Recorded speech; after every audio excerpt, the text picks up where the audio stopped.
My name is Jeremy Barmay. I'm the director of the Australian Centre on China in the World, but tonight I have a different task. I am representing the George E. Morrison Annual Lecture Committee. It consists of my colleague Jonathan Unger, who's sitting up the back there, as well as my colleague John Makem, sitting over there, the head of the Chinese Studies Program.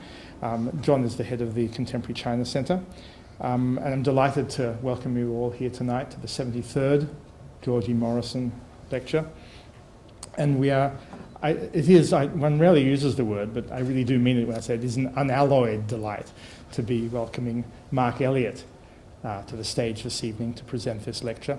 I say that because Mark is not only a scholar I've admired for a long time.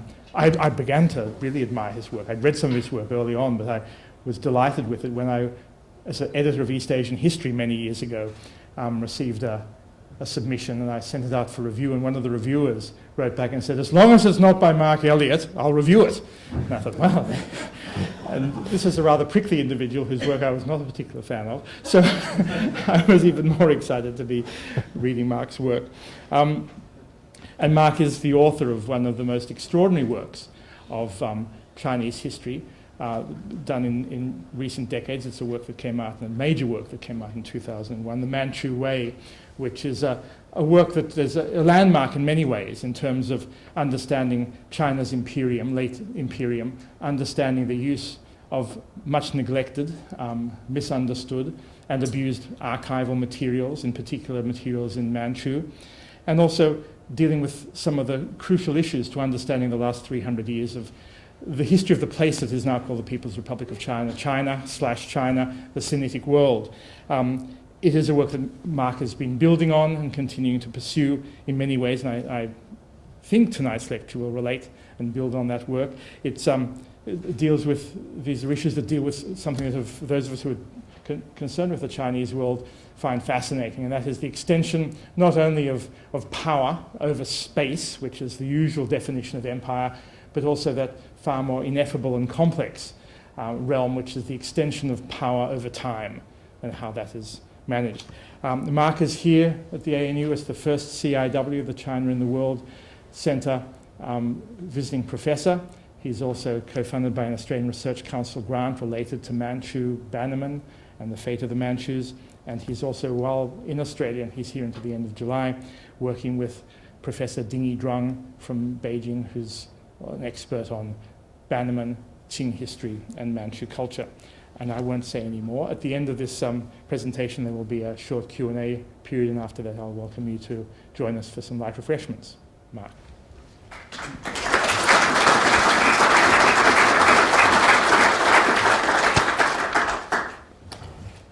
Thank you very much, Jeremy, and allow me to express my thanks to everybody here, to colleagues and students, to distinguished visitors from the community, ladies and gentlemen. I want to begin by saying how honored I am to be here to deliver this year's 73rd Morrison lecture, and allow me to just say to Jeremy, John, and to John Unger, how grateful I am. And this kind of thing is an honor that doesn't happen to one very much, if at all, in one's career. As John Unger helpfully, I think it was helpfully, reminded me, I joined a very illustrious group of speakers. The first person he reminded me who had been here before was the Dalai Lama. I think this was to put me at my ease. I'm going through the list, of course, coming upon many well-known names, including Harvard colleagues like Philip Kuhn, Berkeley colleagues such as Ye Wenxin, but also people as diverse as Carl Wittfogel and Kevin Rudd. So the bar is set very high, and I know that most of you really ought to be at home right now, relaxing with a drink or helping your children with their homework or something like that. Let me try to make this worthwhile for you. I want to first say, before I start here, that Morrison's name was actually known to me long before I came to the ANU these last 6 months as a visitor at the Center on China in the world. In a way, I can say that I got to know him 25 years ago when I began my doctoral research in Japan, because I was a regular visitor then at the Toyo Bunko near Komagome Station. I'm sure many of you know the place quite well. And Toyo Bunko was, of course, built on the foundation of Morrison's magnificent collection that was bought by the heir to the Mitsubishi fortune in 1917.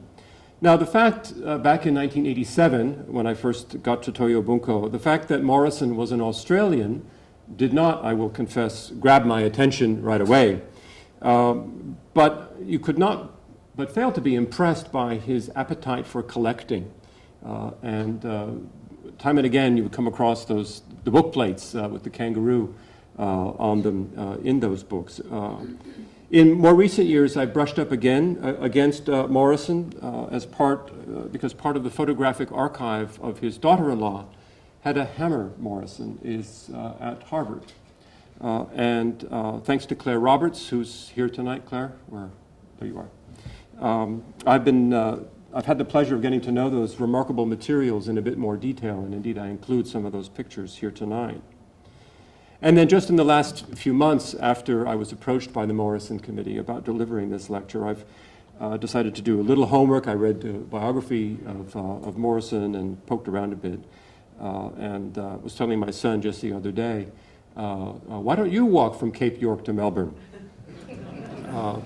How come you're not out in New Guinea?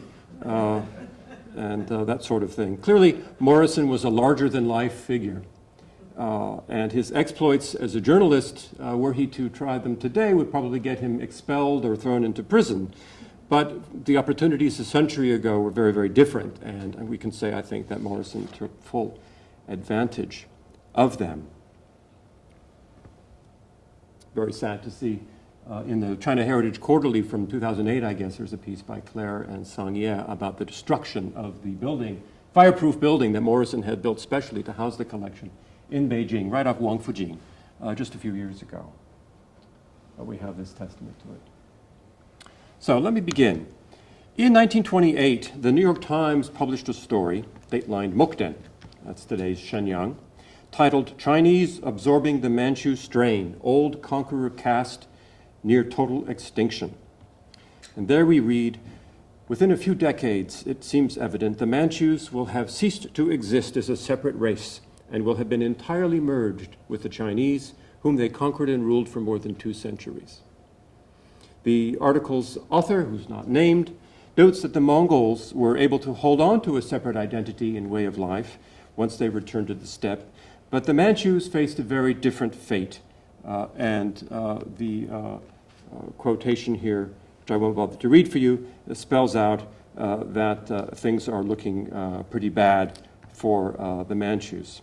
Their impending extinction is explained in part as the result of wholesale assimilation with the Han, and in part owing to the fact that many of them were simply killed off in the transition to the Republic in 1911. One implication of this analysis, to which I would like to return in a minute, is that it was still possible to make a life and death distinction between Manchus and Han Chinese in 1911, and that therefore the loss of a distinctive Manchu identity was a process that began only afterward, starting in 1912, in which case the pace of acculturation was swift indeed, since just 15 years later, according to the Times, younger Manchus saw little reason to hold on to their erstwhile identity. This assessment is borne out by other testimony as well. Writing of his life in Beijing in the mid-1930s, the religious scholar John Blofeld, whose wife was half Manchu, relates a conversation he had with a young friend who was scraping by in a way that would be familiar to ruined aristocrats anywhere in the world. In a description of the predicament in which he and many other Manchus found themselves, victims, he declared, of their own indolence and decadence, he told Blofeld that he felt little ethnic awareness, as you see here. Today, we seldom even think of ourselves as a race apart. Owen Lattimore's travels in Manchuria in this same period suggest much the same situation, that little cultural difference separated ethnic Manchus from Han Chinese, and that apart from the Japanese efforts to prop up the notion of Manchu difference, there was little ground to expect that the Manchus would survive in any meaningful way for very much longer. This viewpoint was shared by most Chinese observers too, who, in addition to insisting that Manchuria had always been part of the Chinese body politic, emphasized the high degree of Manchu acculturation. Just to quote one of many people one could cite here, the Manchus in Manchuria today are somewhat in the position of Indians in the United States, except that the Manchus have been entirely assimilated into Chinese culture. So the question arises, how long does it take for a people to disappear? If in 1928, outside observers predicted that the Manchus would be gone within a few years, and if the Chinese and the Manchus themselves believed that Manchu assimilation was nearly complete in 1928 or in the 1930s, how is it that they are still around today in 2012, a century after the abdication of the Qing Emperor? Especially given that in the years leading up to 1911, a stated goal of the revolutionaries was the elimination of the Manchus, one wonders what, in the end, the 1911 revolution meant for them. Now, for many years, I've been curious about this question, and it's only really in the last few months here at the ANU that I have been able to pursue it. My goal today is to put before you some of the reasons why I believe that the problem of the Manchu's post-imperial history merits our consideration at all, and also then to set out some preliminary thoughts and findings in this regard. The topic seems especially appropriate for the occasion today, since it is to honor the memory of one of the most extraordinary figures in the long history of Sino-Western relations. As many of you know, George Ernest Morrison himself was present at the epoch-making events of 1911 and 1912, contributing this report to the Times of London on October 14th, 1912. The Manchu dynasty is in danger. The sympathies of the immense mass of educated Chinese are all with the revolutionaries. Little sympathy is expressed for the corrupt and effete Manchu dynasty with its eunuchs and other barbaric surroundings. The court is in great anxiety, and the outlook for the throne ominous. 10 days after this, he wrote privately to his editor at the Times, Dudley Braham, saying, "Well-informed Chinese and Manchus are already leaving Peking. Chinese are leaving in large numbers or sending away their families because they fear Manchu reprisals. Manchus are leaving because they fear the future." In the months of intense speculation and uncertainty that followed, Morrison played no little role. It is clear that his position on the preferred outcome underwent a transformation between October and November 1911. In mid-October, he allowed that, quote, "After all, the Manchu dynasty has had a uniting influence upon the provinces and peoples of China. It may be best to retain the dynasty, shearing it of all Manchu prerogatives and giving it constitutional powers only." Less than a month after this, he wrote, "I can see no hope of compromise. The dynasty must go."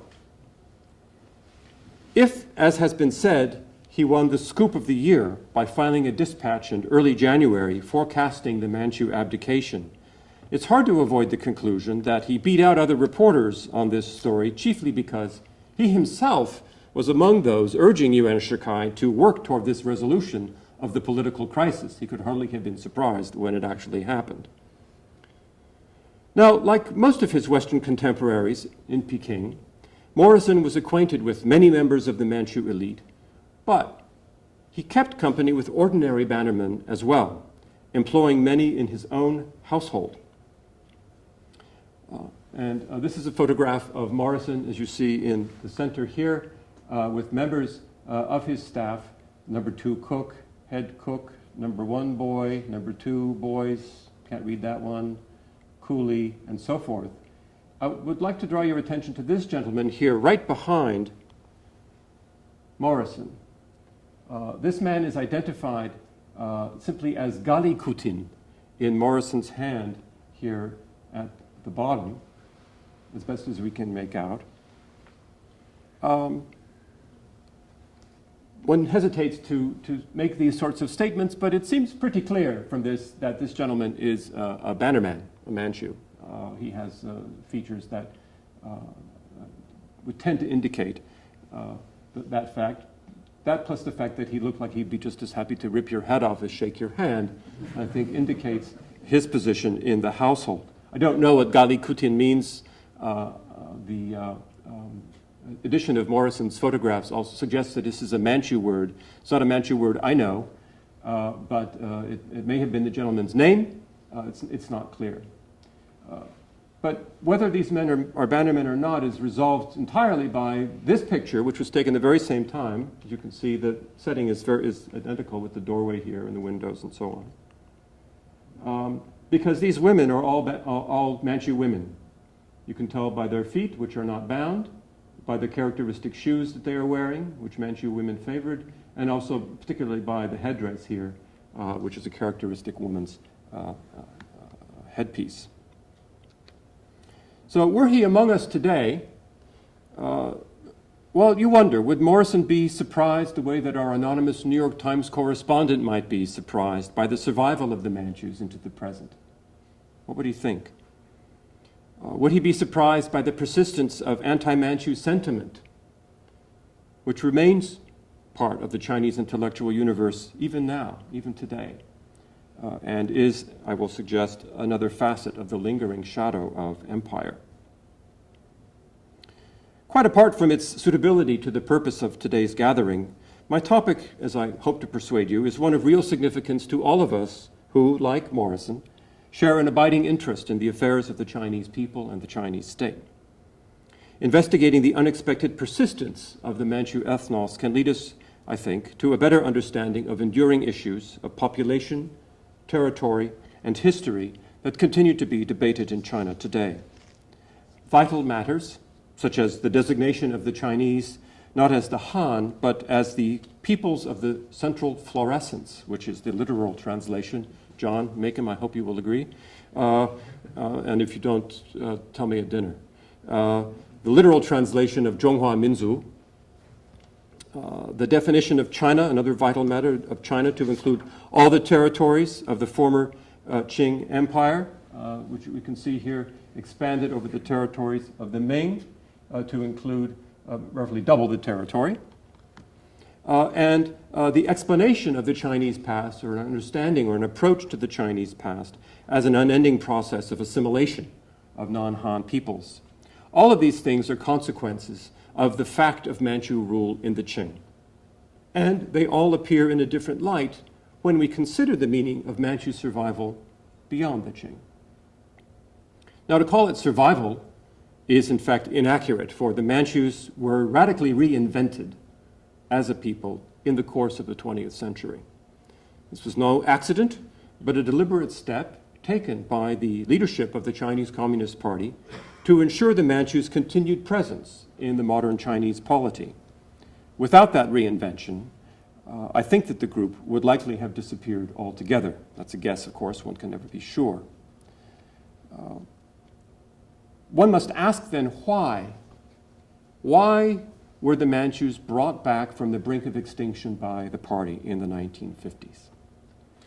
Now, the answer, it seems to me, proceeding from first principles, the answer can only be that the Manchus were perceived in some way as essential to the process of national reconstruction then being begun. In what way essential to that process is one of the principal problems that I hope to resolve in this work.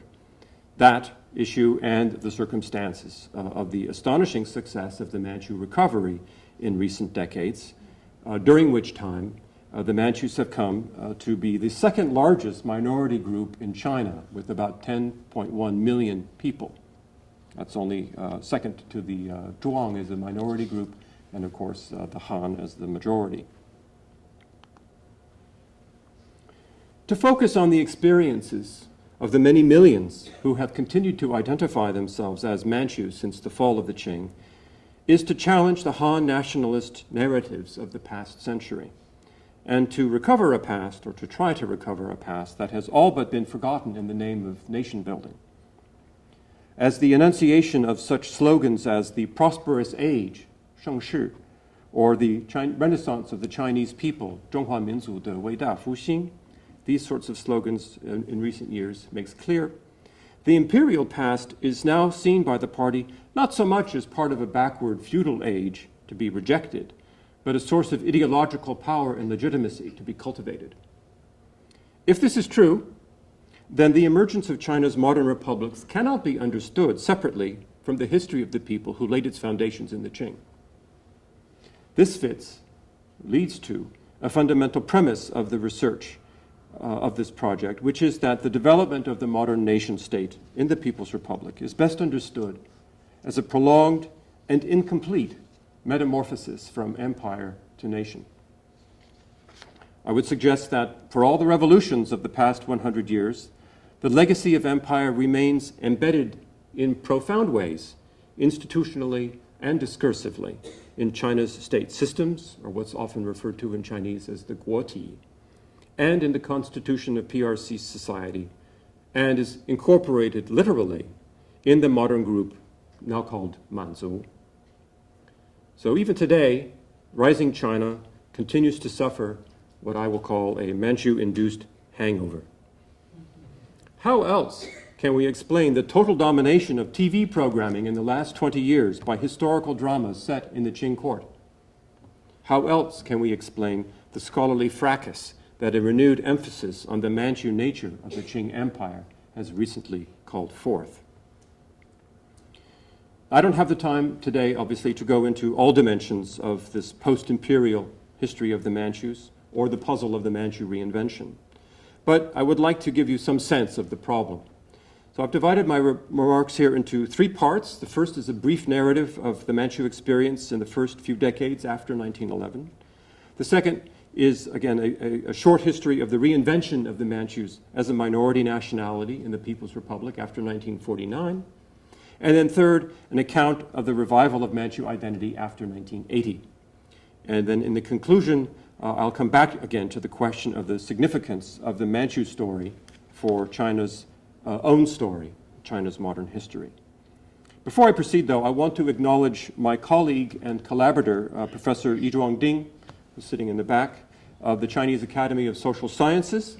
Professor Ding, thanks to the gracious support of the China Center here at the ANU, has been here for the last couple of months, and she and I have been working very intensively on this research project.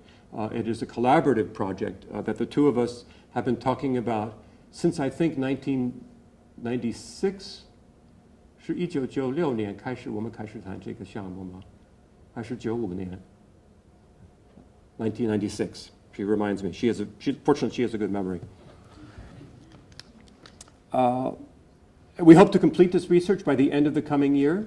What I'm going to be saying tonight is my own take on things. It does not represent Professor Ding's point of view. So for a more mature and considered reflection on all of this, I must ask you to wait until our book is done, which we hope will be not too long. And let me thank once again Jeremy and the people at the center, particularly Catherine and Tanya, for their help in bringing Professor Ding here. I would not be able to give you this kind of report today without that help.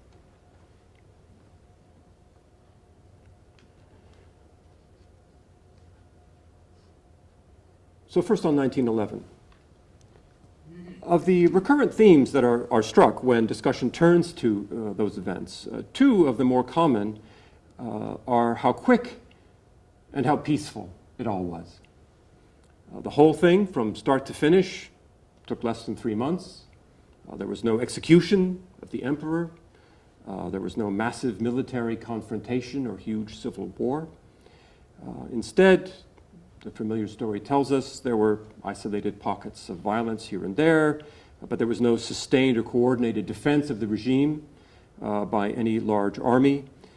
Instead, new army units in various provinces, one after the other, asserted their control of the cities and agreed to assist in the formation of a new government.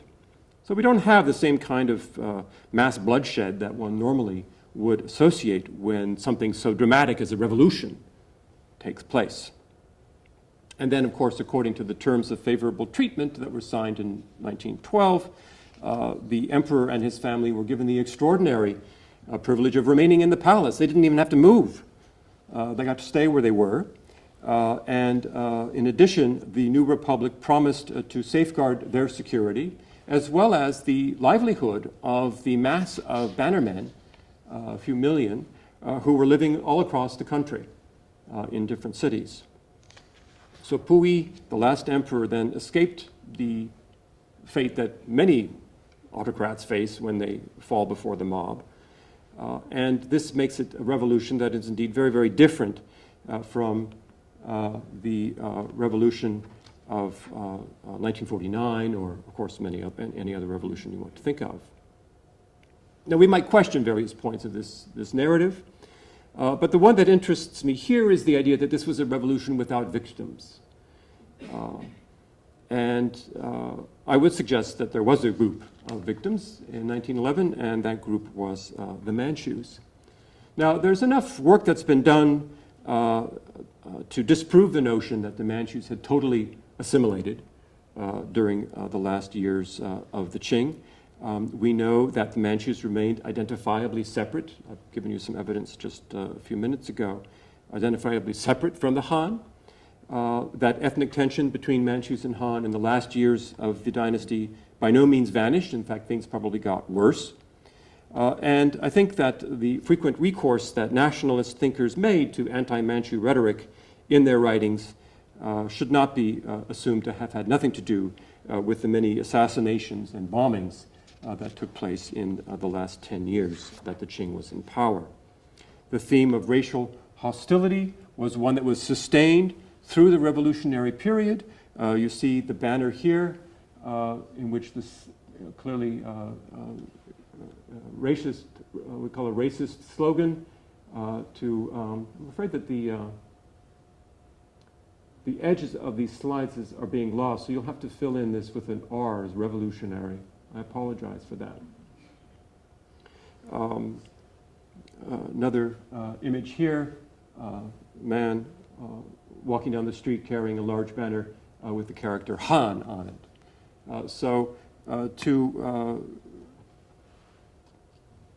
The many scholars with whom I've spoken over the years and discussed these matters over the years who discount the importance of ethnic tension or ethnic feeling during the 1911 revolution.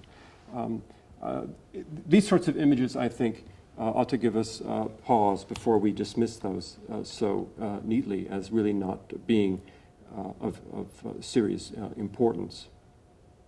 The military government in Shanghai in late 1911 makes a similar pronouncement where he says, it is evident that all are unanimous in their sentiment of hostility to the Manchu race.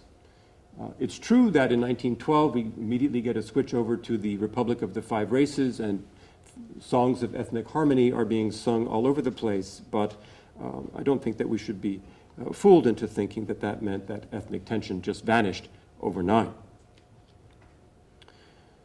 So that the Manchus remained a distinct, indeed prominent, group in Chinese society helps to explain why they tended to experience the fall of the Qing in two broadly similar ways, if to different extremes. Now, first, with the collapse of central authority, Manchus in all parts of China found themselves dispossessed, disenfranchised, discriminated against, and in many places disemboweled. Court protection for its subjects quickly evaporated.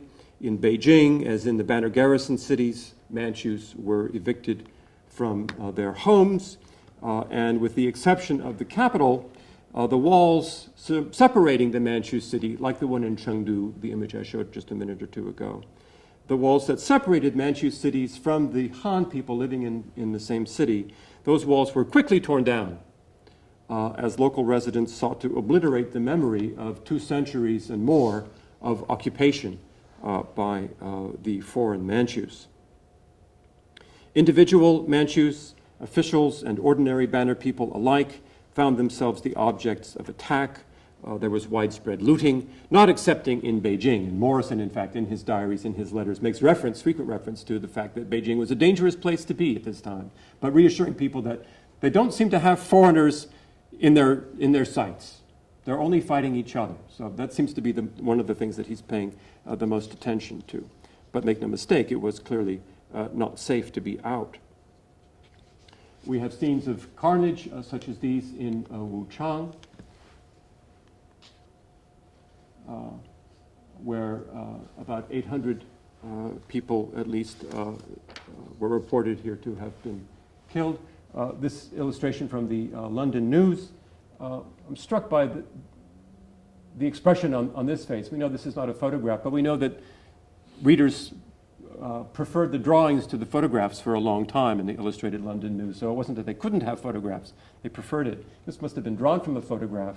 The expression here seems to me particularly poignant.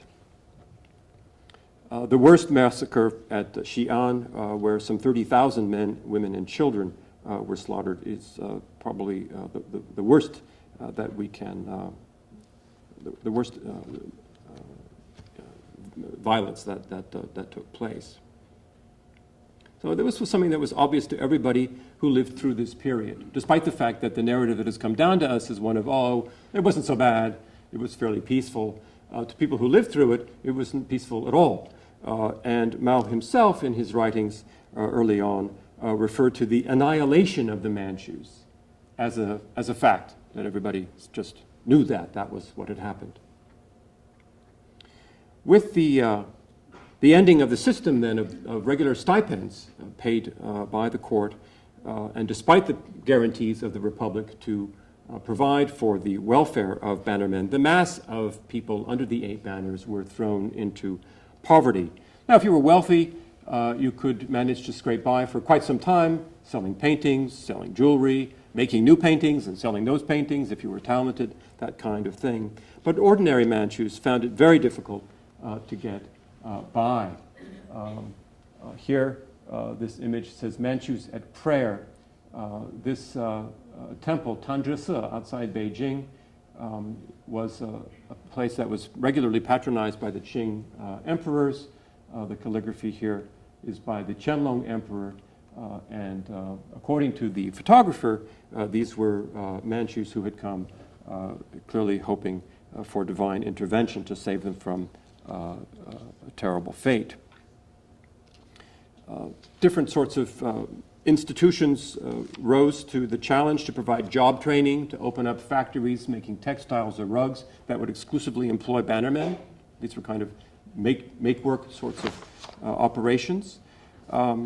Sidney Gamble, whose research on social conditions in Beijing in the 19-teens is one of the most valuable sources of information on all of this, observed that practically all of the Manchu families have had to adapt themselves to a standard of living that is lower than what they had under the empire, and poverty and destitution have come to so many of them that they constitute one of the big social problems of the city. Some Manchus were able to get jobs working in the police. More went into rickshaw work. Others had no work at all and did menial jobs as peddlers or whatever they could find. The fate of the Manchus was soon paralleled by the fate of the city after 1927, when Beijing was no longer the capital. It was taken down, renamed Beiping, and this, in a way, symbolized the fate of the Manchus, too. This fall from privilege seems to have had devastating long-term effects on Manchu identity.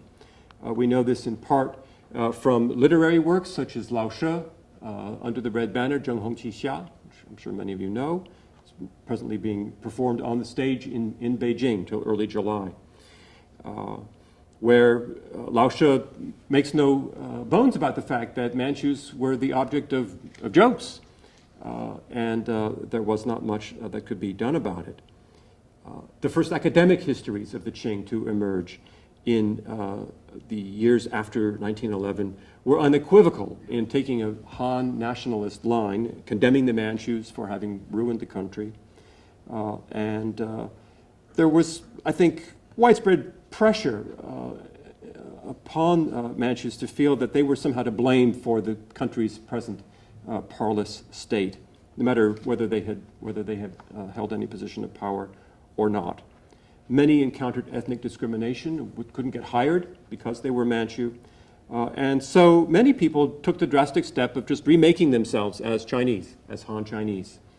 And it would be fair to say, I think, that the real assimilation of the Manchus, in the sense that they began to self-identify as Han Chinese, starts in this time, after 1911. Republican law was written to make it easy for people to shift their household registration from being in the banners, which is what it was before, to being in a locale, mostly Beijing. And Beijing's household registration books from the 19-teens are full of cases of individuals petitioning to have their names changed and their identities formally revised. By the thousands, people sought to conceal their ethnic origins by adopting Chinese-style surnames, trying their best to forget their former connections to the imperial systems and hoping other people would do the same. After 1924, Puyi is, of course, expelled from the palace. This really ought to have been the death blow for the Manchus as a group, because there was no even a shell of the banner system anymore. And indeed, numbers did fall precipitously. Estimates are that there were about 5 million Manchus in 1910. The next time that we were able to get any kind of a guess as to how many there are is in 1953, the first national census in the PRC, and that number has dropped by more than half to 2.42 million. So the numbers tell that story. At the same time, to say that nobody wanted to be Manchu, there's another reason why you would not want to be Manchu. Sun Yat-sen, the revolution made it clear that part of the reason for establishing the Republic of China was to get China back for the Han Chinese, for the real Chinese, and to push the Manchus off to one side. But to say that no one wanted to be Manchu would be to go too far. Some people couldn't hide their identity, members of the imperial household, the top household anyway. In her 1922 guide to Beijing, Juliet Bradley remarks on the presence of Manchu women who had always had unusual freedom to wander the streets of Beijing, to go to shops and things, even before 1911, even during the Qing. They continued to go to the antiquarian shops and so on. She says, "It's very distracting to see the Chinese ladies tottering on their golden lilies, i.e. their bound feet, and the Manchu matrons in their flowered and gold-barred headdress deliberating over stuffs for future finery." So clearly some Manchus are doing okay. If they're not there to sell their jewelry, they're out there to buy more. So there seem to have been plenty of Manchus around. The case of Jin Liang is one I'm sure is well known to a number of you, Qing loyalist who identified strongly with the house. So we can't assume right away that indeed all Manchus assimilated, even though numbers dropped precipitously. They didn't all just vanish. Even though there were not formal obstacles to their sort of melting into Chinese society, not all of them did. So we get to the end of the Republican period, to around 1949. I mean, there's a section here on Manchukuo, which of course further complicates the problem of Manchu identity, but in the interest of time, I'm going to bypass that for now. We get to the end of the Republican period, and we have to wonder what would have happened if in the PRC the government had not acted as it did. Well, we don't know what that answer would be, but we do know that the People's Republic was successful in bringing about the rebirth of the Manchus, awakening them, as some of their writing at this time suggests, awakening them to modern ethnic consciousness. New government policies that were promulgated in the 1950s were instrumental in bringing them back from the edge and reintegrating them into national life, this time as a minority nationality, as a Shaoshu Minzu. They made concerted efforts to try and improve the standing, to rehabilitate it, as it were, to rehabilitate the Manchus as an ethnic group. They outlawed, just as one example, they outlawed the use of the term Manqing, Manchu Qing, as a way to talk about the Qing dynasty at all, which had been very common in the Republic and was regarded by many Manchus themselves as somehow denigrating the Qing dynasty as not a proper imperial period, but somehow one with an asterisk by it, where the Manchu part, the Man in Manqing, that counted as the asterisk. And the People's Republic issued decrees outlawing that type of treatment in historical writing about the Qing period. So it's at this time, the beginning of the 1950s, that the CCP decides to revive the Manchus. Now, I should say that at first this was not obvious that this was going to happen. The CCP had no prior record of any real dealings with the Manchus, unlike, say, with the Mongols or with Tibetans or other minority peoples with whom they had had extensive contact in the pre-1949 period. Manchus were mostly in cities. They were mostly in areas where the communists were not. So it was only after 49 that the Communist Party had to come up with some kind of a policy on the Manchus. They were not included in the first meeting of the Chinese People's Consultative Congress. And this caused great concern to a number of leading Manchus who were worried that they weren't going to make the cut and they were going to be erased from history at this time. Now, some people say that it was this man who was in part responsible for the Manchu resurgence, Guan Xianying, who was a veteran member of the party, an army man. He had been on the Long March. He died in Yan'an in 1946, and supposedly had Mao promised him that Mao would not forget the Manchus, he himself being from Liaoning province and a Manchu. When it was noted that there were no Manchus at this first People's Consultative Conference meeting in 49, supposedly Mao registered his dissatisfaction, and in 1950 some invitations were issued to prominent Manchus to take part in future political meetings, and in 1952 formally a resolution was adopted that was titled CPC China. What does CPC stand for, Jeremy? Chinese. No, that's CCP. I wrote CPC. Maybe this is CCP, Chinese Communist Party. United Front Work Department opinion on whether the Manchus are a minority nationality.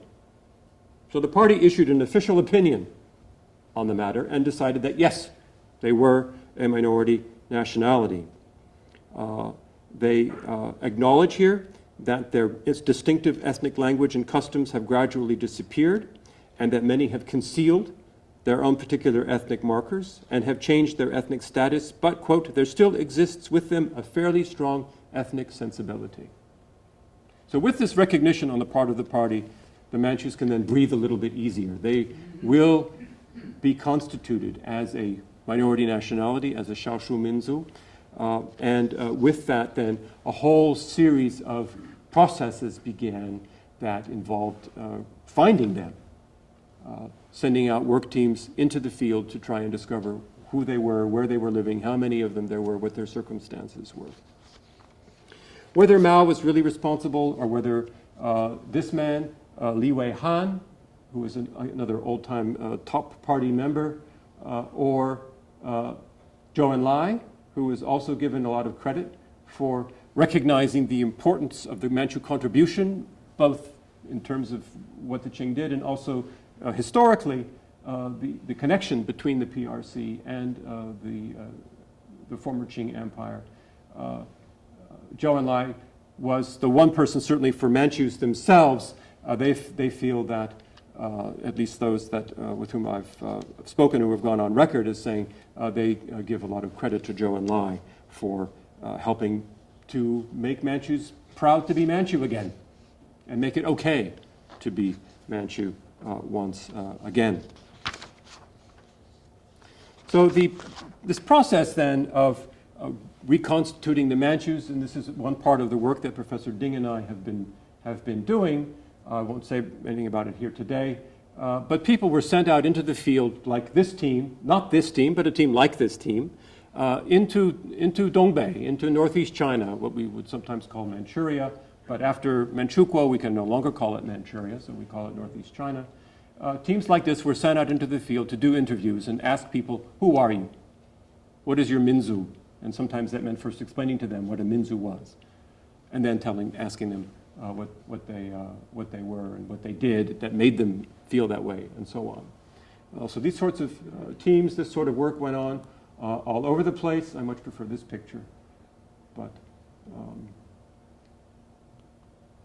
the result of this work was a publication of the social historical investigations of Chinese minority nationalities that was only published actually in 85. All the work for it was done in the 50s and the 60s, but it didn't come out until 85. In the course of all of this work and in the course of the historical discussions that led to an orthodox Marxist, Leninist, Maoist interpretation of how to properly understand what the correct line on the Manchus now ought to be, the definition of who the Manchus were or are was radically changed. So this is what I mean when I say reinvention. It's very hard to draw any kind of a straight line between the Manzhou Ren of the Qing period and Manzu of today, or the 1950s. Very much, I think, the Manzu are a creation of the modern Chinese state. Not to say there's no connection, but it's by no means, it's an oblique connection. Many of the people who belong who now claim Manchu identity would not have been counted as Manzhou-Ren in the Qing period. At the same time, if we remember that the whole idea of a Manchu people back in the 1600s was also an invention, there's actually nothing wrong with inventing people. It happens all the time. So we just get a reinvention. That's not to say that one is true and the other is false. I'm not making that sort of a judgment. In some ways, it's worth comparing the invention in the 20th century with the invention in the 17th century. There are points of similarity, particularly in the fact that the state authority is crucial in setting out the terms for membership and enforcing those terms. So reinvention leads to different consequences, but the processes themselves are not so dissimilar. One thing that doesn't happen, so we get the Jianshu, we get the simplified history, we get the social historical investigations, we don't get autonomous zones. All the other minority peoples of China have autonomous regions, like Inner Mongolia Autonomous Region, or the TAR, the Tibetan Autonomous Region, or they get autonomous departments, or they get autonomous counties, or townships, or autonomous something. Not the Manchus. Not until the 1980s. So this is one peculiarity of the reinvention of the Manchus that I think calls for explanation. Of course, part of the reason is that the greatest concentration of Manchus in the whole country was in Beijing, and you could hardly have declared the capital of the country to be a Manchu autonomous city. So what happens then is that the Manchus are reinvented as a rural people in Dongbei, in northeast China, as a farming people. And they had not been a farming people since the 17th century. But they are remade as a farming people, living mainly in the countryside of northeast China. So this is, again, a fundamental reshifting or reshaping of Manchu identity.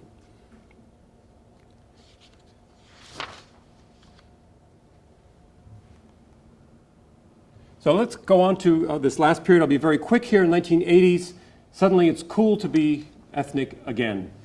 The policies of Deng Xiaoping, which produced a new set of nationalities or attitudes and approaches to the problem of nationality, non-Han peoples, resulted in an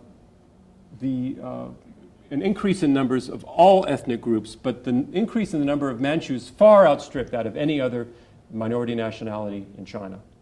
And this chart gives you some indication that the numbers essentially quadruple within the space of about 10 years or so. So this is not a natural rate of increase. I'm not a demographer, but even I can tell there's something else clearly going on here. Two things. One was that the Manchus were required to be part of the unified polyethnic state, the 统一的多民族国家, that was now being brought forward as the new kind of basis for the constitution of China, particularly through the theories of this man, Fei Xiaotong. Here, the presence of non-Han throughout the country was something that was seen to be celebrated and not something that was seen to need to be made to go away. And second, there were real incentives to being non-Han in the 1980s. You could have an extra child. This is, of course, when the one-child policy is first implemented, so it was possible to have a second child. You also got additional consideration for entrance into the university.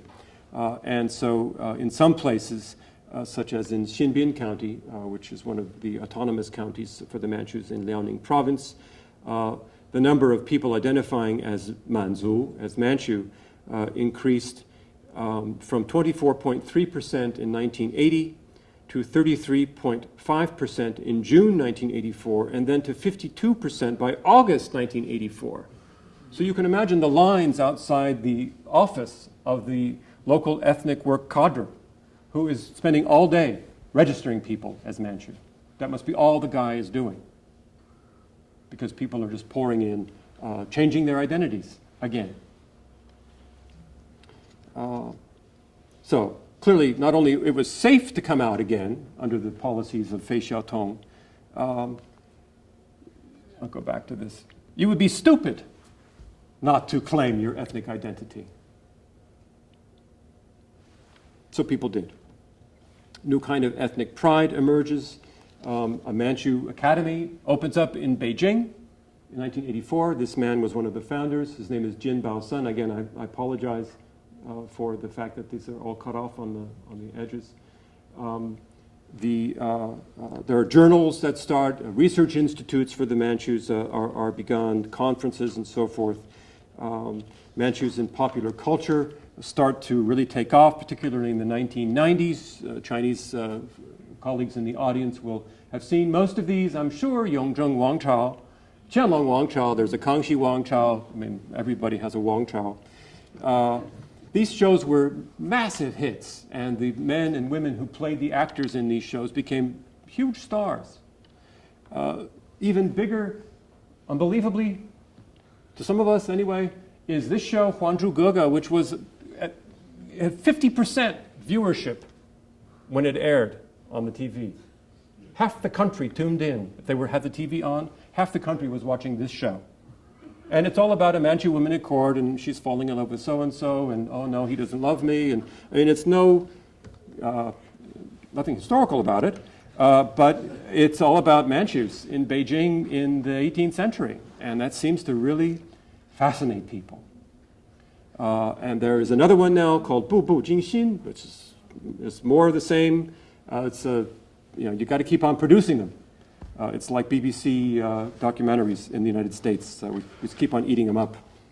I mean, more Downton Abbey. So, these sorts of things, ethnic dances. One comment in the Southern Weekend interview with a Han person says, "I hope the Manchus will return to their culture and speak Manchu, wear banner gowns, grow their hair in queues, the way that other national minorities do. Otherwise, it's like they're not quite Manchu and they're not quite Han, neither one nor the other. And so the Manchus here happily obliging by inventing new dances that they can then dance to perform their Manchu-ness for people watching. I mean, there's nothing to do with Manchu culture in the Qing, but it has everything to do with Manchu culture in the 20th century, or I should say, rather, in the 21st century. So it's a bit of a shock to read read comments on some of the same pages that say, raise high the great blue banner. I'm not sure why a blue banner. Slaughter the Qing demons and Manchu bastards. And so it seems that for some people anyway, the Manchu ethnic revival can only be carried so far. And the historian at La Trobe, Jim Liebold, has written a great article on Han chauvinism in the internet, which had to do with an event involving this man, Professor Yan Chongnian, who was head of the Beijing Manchu Studies Institute. He's a very well-known popular historian. He appears on Baijia Jiangtan on TV, which is a popular kind of popularizing history for interested viewers.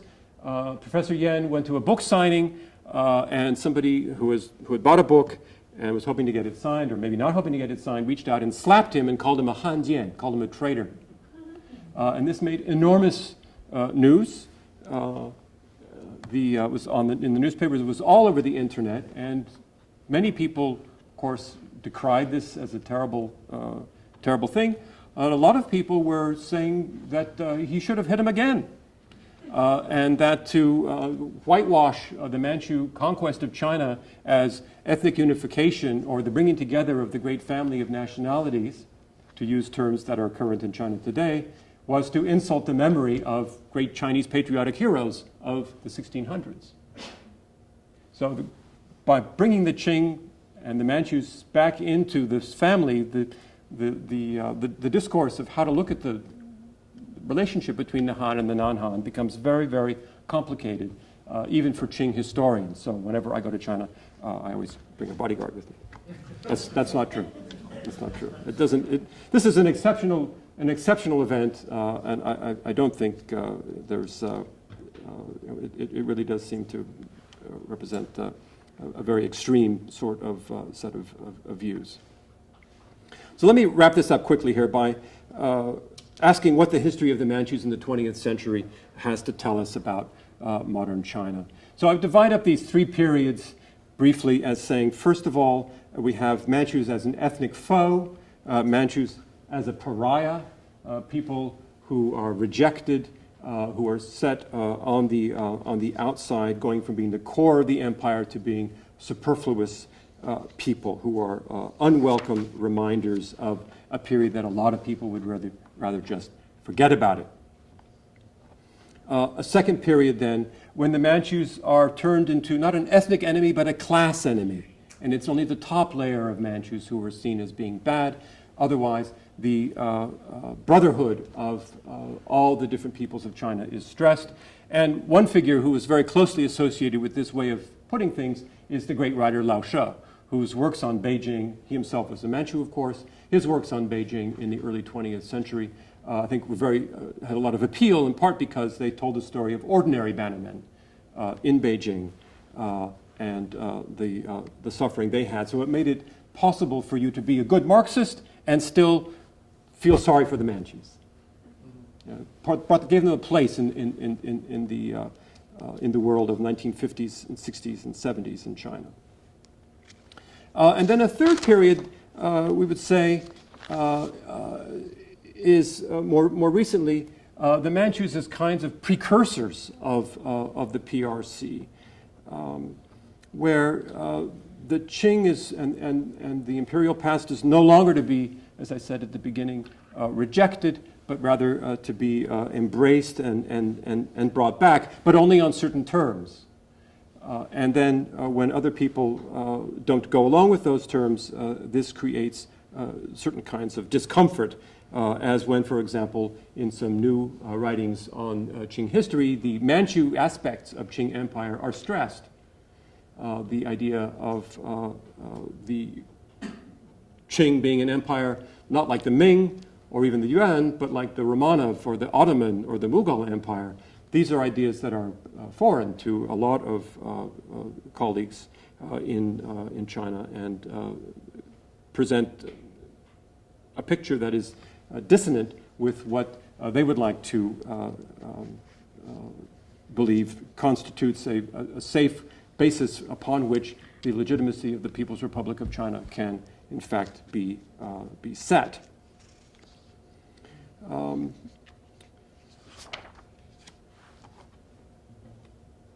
I think one of the most difficult questions, actually, that gets raised is that people are no longer asking were the Manchus good for China or bad for China, which was the old question. Instead, people are asking, what is China today and what does it owe to the Manchus? And that is a question to which there is no yes or no answer. There are a range of possible answers there. Where to put the Manchus and other northern peoples in the longer narrative, what we call Chinese history. Again, another open question that has many different possible answers. So for this reason, I think that raising the question of the relationship between the Manchus of the Qing and the Manchu of today is to resurrect a lot of old questions about the transition between the Qing and the Republic, about the transition between empire and nation, between self and other, questions that have fascinated scholars since Liang Qichao to Joseph Levinson and modern-day scholars like Wang Hui, where we've left a period where the break between the Qing and modern China could be set safely at 1911. Instead, we see an emphasis on the same kind of grand unity, Da Yi Tong in Chinese, in the Qing as in China today. But if the political formation of modern China is said to owe substantially to the Qing precedent, then the standard position on 1911 as a rejection of the past seems to be in doubt. So we have to keep the Manchus around, and this is the answer tentatively that I've come to. Why are the Manchus, why do they survive? Why are they kept around? They are needed to be part of modern China. You can't have a modern China without having the Manchus around, because the Manchus were the midwives of modern China. They were there when it was born in 1911. Thank you very much.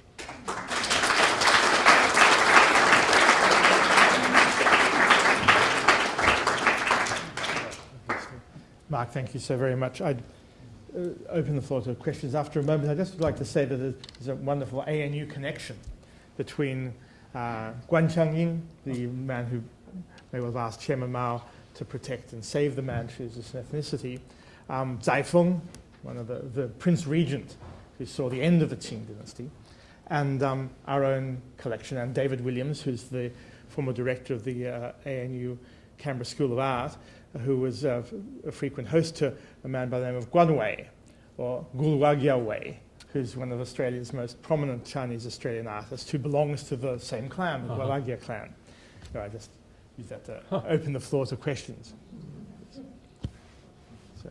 Yes, thank you for a very enlightening presentation. One point that you didn't seem to address at all was the effect of the Japanese use of the Manchus, use of Puyi as a way of consolidating their control in Manchuria. Yes. And also, connected with that, the opprobrium that they must have felt after the end of the Second World War, and the attempt by the Chinese communists to win some of them over in the fight against Chiang Kai-shek.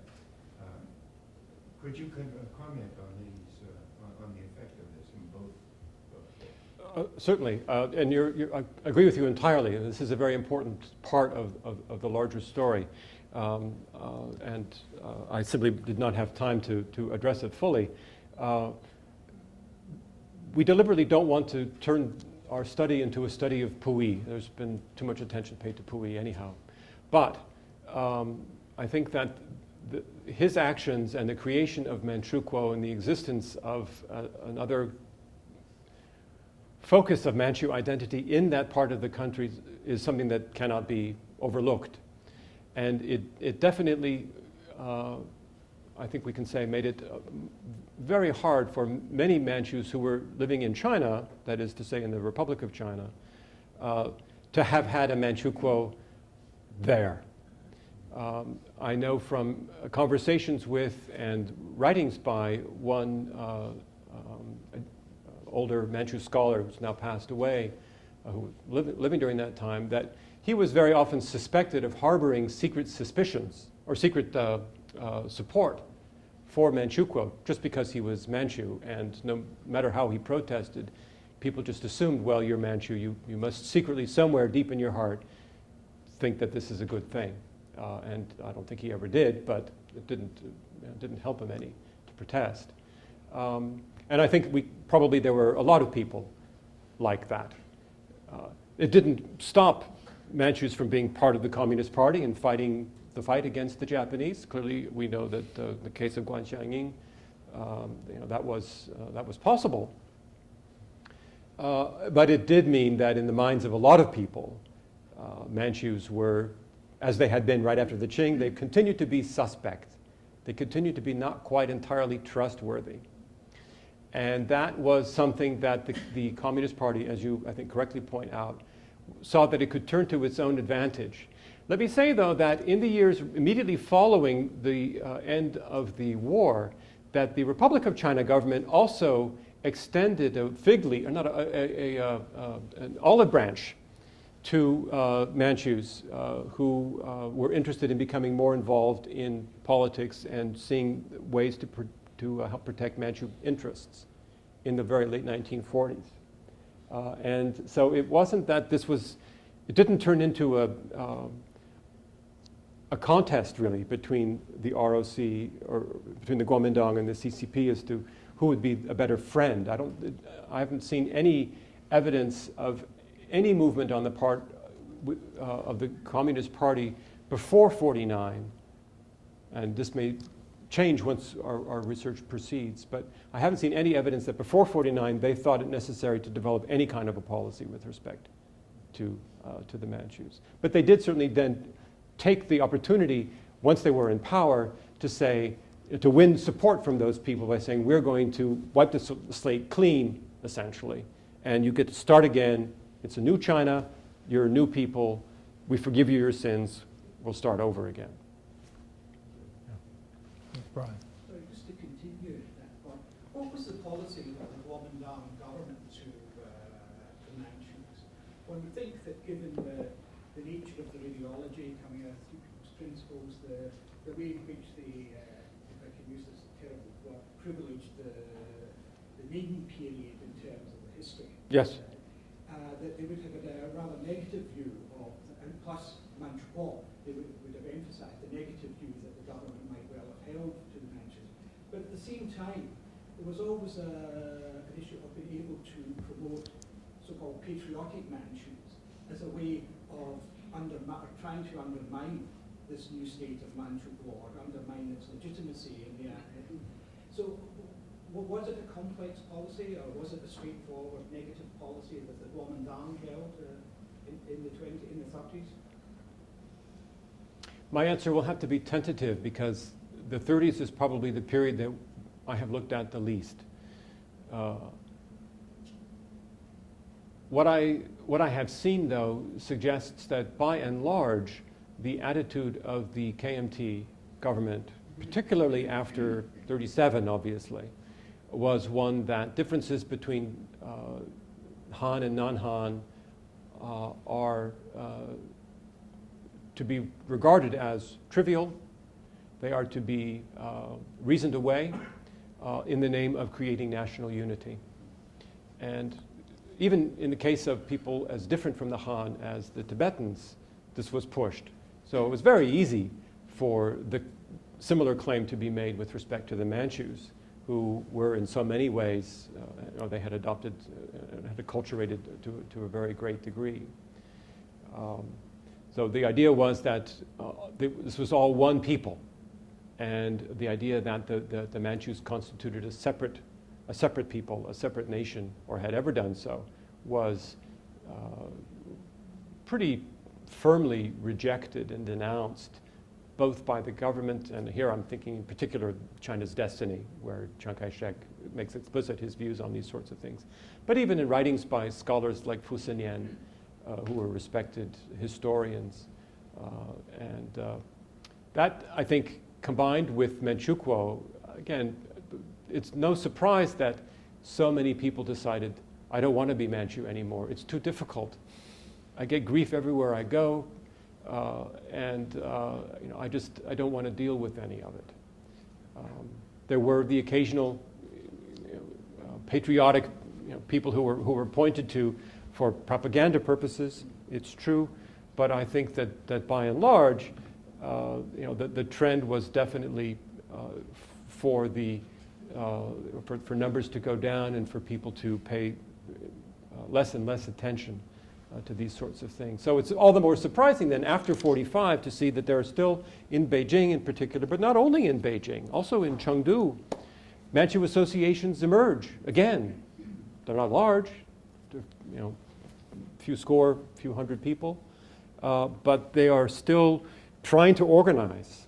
So there's still a core of people who, despite it all, persist in holding on to this sense of who they are and that difference between them and the Han around them.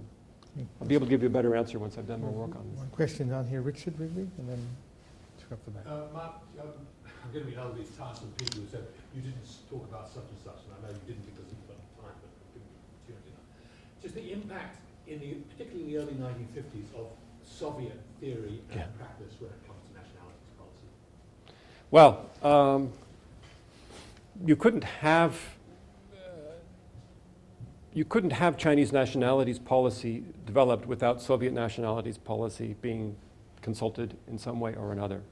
It doesn't seem that, in actual fact, the model of Soviet nationalities policy was really followed so closely in China. I'll give you one example. In the USSR, as well, people my age and older in the audience will know, you had a communist party in the Russian Federated Socialist Republic, and you had communist parties in all the other socialist republics as well. So there was an Armenian Communist Party, there was a Belarusian Communist Party, there was a Georgian Communist Party, and so on. That did not happen in China. There was one Communist Party in China. So the idea that you would create nationalities and they would all be like fractals, everything would be a miniature version all the way down in each of these separate republics was not one that was adopted. It was considered for a while. It was not adopted in the PRC. One of the chief areas where Soviet and Chinese theories conflicted, as I'm sure you know, had to do with the persistence of Chinese nationalism as an ideology that really mattered to people when, according to Marxist orthodoxy, nationalism was a bad thing. And you couldn't really make the case, I don't think, to any Chinese who had lived through the anti-Japanese war that nationalism was a bad thing. But still the Soviets wanted them to, were pushing the idea that this Han chauvinism and Han Chinese identity was something that needed to be mitigated. So this was something that was worked in then to policies. Then Mao himself came out in a number of places to say we need to be careful of Han chauvinism. The other groups are our little brothers. We have to treat them kindly, and that sort of rhetoric, which you see also in the USSR, you see in China too. The last thing I'll say on this one, because this is a question that's come up and we've talked about, in discussing how to regard the Qing dynasty, inevitably the question also got back to how to treat the Yuan dynasty, because how you treat the Qing pretty much determines how you can treat the Yuan, the Mongol dynasty. And a very famous and I think great Chinese scholar, Han Rulin, wrote a new history of the Yuan in 54, I think, in which he basically overturns a lot of shibboleths about Yuan history and wants to put the case that this was a great period. And he makes a pretty convincing case. This is pretty much the case that we take today on Mongol rule in China. The Soviet historians went ballistic. How can you say anything good about the Mongols? This is, and the debate went back and forth. The Chinese were translating the articles from Russian into Chinese and vice versa. This was something they could not agree on. And this created real problems for deciding what to do with Qing history. Fortunately for the Chinese historians in question, the Sino-Soviet split happened just at the right time, so then they could stop paying any attention to the Soviet historians at all and just write what they wanted to write. Ben. Thank you for your question. Thanks for a really fascinating talk. I'm wondering at what point, what it actually meant for people who signed up to be Manchu or whatever the terminology was at the time, what that actually meant to them. I mean, I'm thinking about, you know, the famous ethnic markers, the kind of linguistic, cultural, religious, and so forth. I mean, in the time when all these people in the autonomous county were all saying how they were Manchu again and doubling their numbers, what did it actually mean to be Manchu for them? I mean, did any of them speak? That kind of thing. Did any of them speak Manchu? Yeah. No. No, but there was a real wish to be able to speak Manchu, which I can sympathize with.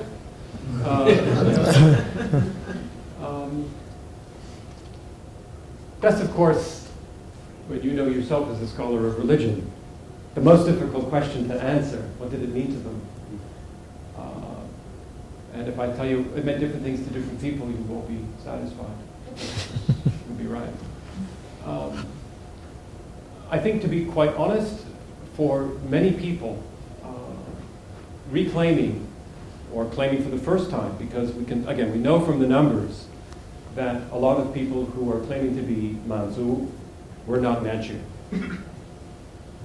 So I think that it's pretty unequivocal that many of them are doing so for economic or social incentives. In particular, to be able to have another child, or to be able to claim a few extra points on the Gaokao, on the qualifying examination for a university, which of course was reintroduced for a very some time. And this, provided a good reason for people to be Manchu. And again, I don't want to make any kind of a judgment on that, because in the Qing dynasty as well, Han Chinese who could try to get into the banner system and try to pretend to be Manchu. Now, it was harder to do that because you had to speak Manchu then, and you had to be able to ride a horse and shoot a bow and arrow. But there are cases in the archives that I have found of people who actually it's discovered upon investigation that they were not really Manchus, even though in some cases it said, he walked like a Manchu, but he wasn't one. Now, I don't know what a Manchu walked like. Of John Wayne or something like that. But people like to pass if there's a good reason to pass. That's the thing about ethnicity, is that it's plastic. So the 1980s provided a wonderful opportunity for people who were in a position to take advantage of it to become ethnic when they might not have been before. There are also instances where people pushed very hard for the claimed ethnicity in order to be able to push for their county to be recognized as an autonomous county. Because an autonomous county or an autonomous township or village, by law, must have a member of that Shashu Minzu, must have a member of that minority nationality at the top. So this was a way of getting a career edge for some people too. So, I'm not saying that everybody was cynical about it and manipulating the system, but systems like that are there. The Senate race in the state of Massachusetts, where I live right now, Elizabeth Warren, strong candidate, claimed Native American ancestry at one point in her past. No one's clear why. Well, we know why, on one level. So I think there is definitely a lot of that kind of thing going on. So that means something for some people. But for other people, again, I don't want to push the cynical line too far, because I have met many young people today. They've come to my office or they send me emails. I'm a Manchu. I want to bring Manchu back, the Manchu language back, so it's the daily spoken language in Beijing. So what do you say to that kind of idealism? Good luck. I don't have a heart to say, you must be dreaming. That's very interesting. Good luck. But these are people who I think, now that being Manchu no longer really means that you get an extra child, there is something there for them, a sense of something to hold on to, some kind of a sense of past, a connection with something that was great once. We will find out more as we proceed, because this is ultimately one of the big questions that needs to be answered if we're going to figure out why it is that we have so many people wanting to make that statement about who they are and have it mean something to them and to their friends and their families. I mean, these people are clearly enjoying what they do. And that's great. Right? One last question, Yes. then we'll retire for refreshments. Just up the back there. Thank you for the lecture. It was pretty enlightening, and I think it's an important discussion we had. I'm curious with respect to the Cultural Revolution period. Yeah. You mentioned the 50s and then you talked about the 80s, but I'm really wondering, given that the tumultuous years were really anti-establishment, anti-older history, anti-imperialism, not imperial, but the imperial period. Now, Both anti-imperialism Yes. of both kinds. Yeah. But how did the Manchus, who were, I suppose, just rediscovering or reasserting themselves as an ethnic group, how did they fare in that period? Well, they fared badly, like everybody. And one of the reasons that the social historical investigation work that I was describing doesn't get published is because it's just not the right time to put any of those conclusions out. I mean, if being one of the reasons, partly in answer to Ben's question, in the 1980s there's such a boom, and why people are willing to or anxious to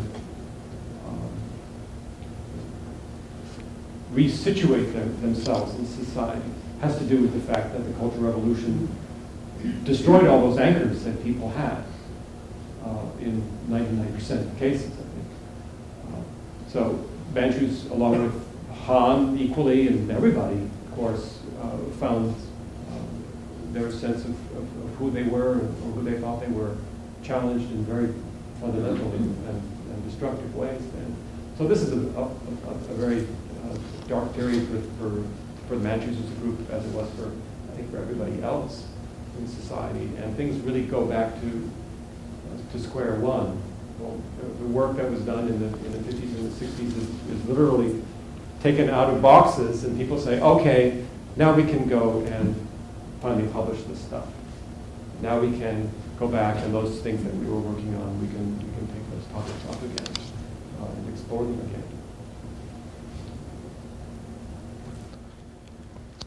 It's been 2 years since I did a Manchu course with Mark over the summer at Harvard. It's a delight. It was fun. And it's been an absolute delight to have him here with us and also to present this evening's Morrison lecture. I'd like to, on behalf of all of us, thank you very much indeed. Thank you, John.